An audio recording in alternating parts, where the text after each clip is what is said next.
Turkey is the real problem here.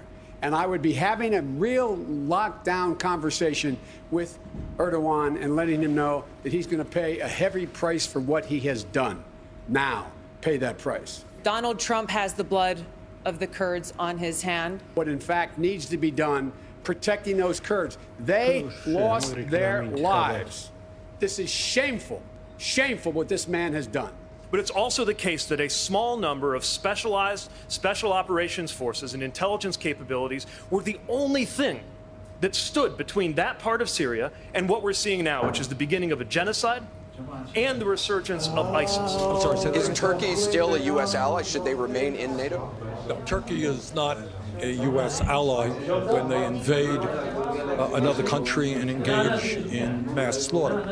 What has happened in Syria is yet again Donald Trump selling folks out. And in this case, he sold out the Kurds, who, yes, fought with us and thousands died in our fight against ISIS. And let's be clear, what Donald Trump has done because of that phone call with Erdogan is basically giving 10,000 ISIS fighters a get-out-of-jail-free card. The crisis here, as I think Joe said and Pete said, is when you begin to betray people, and in terms of the Kurds, 11,000 of them died fighting ISIS, 20,000 were wounded. And the United States said, we're with you, we're standing with you.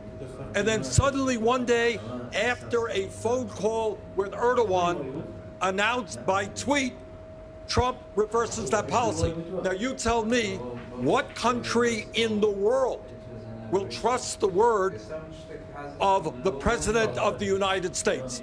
And the Kurds are case in point. In fact, because we turned our backs on them, those Kurds who fought for us in Syria, helped to defeat ISIS, not just for themselves, but for the United States of America, it makes it more likely that we will have to send another generation of service members to fight those battles there.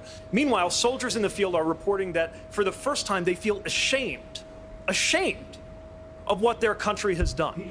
We saw the spectacle, the horrifying sight of a woman with the lifeless body of her child in her arms asking what the hell happened to American leadership.